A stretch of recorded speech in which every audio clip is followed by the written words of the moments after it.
Michezo live. Cheki sasa. Hello mwana michezo, karibu katika channel yetu ya Michezo Live.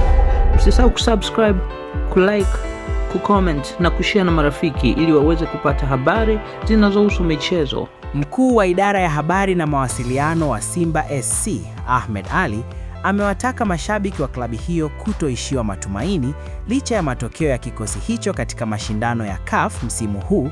Amesisitiza kuwa bado kuna nafasi ya kufanya makubwa katika mechi zilizosalia za hatua ya makundi. Kupitia ukurasa wake wa Instagram, Ahmed Ally amesema ametua jijini Dar es Salaam akitokea Tunisia, na mara baada ya kufika nchini alijikuta akijaa matumaini mapya baada ya kuona mapokezi na mapenzi ya mashabiki wa Simba katika uwanja wa ndege wa kimataifa wa Julius Nyerere.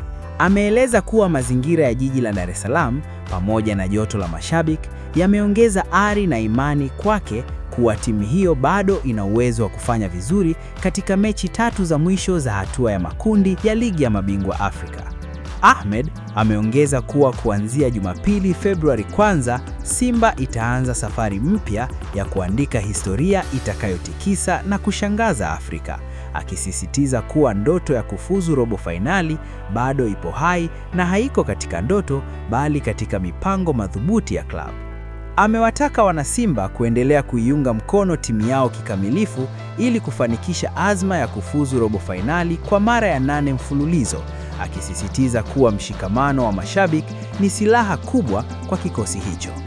Ujumbe wake, Ahmed amesisitiza kuwa hakuna sababu ya kuishiwa pawa, huku akiwataka mashabiki wote wa Simba kubeba matumaini hayo na kuingia kwenye mapambano kwa imani, akimalizia kwa kauli mbiu hatujaishiwa pawa. Asante kwa kutufuatilia mpaka mwisho. Usisahau kusubscribe na kuacha maoni yako. Ikiwa umependa channel hii, acha maoni yako hapo, share na marafiki.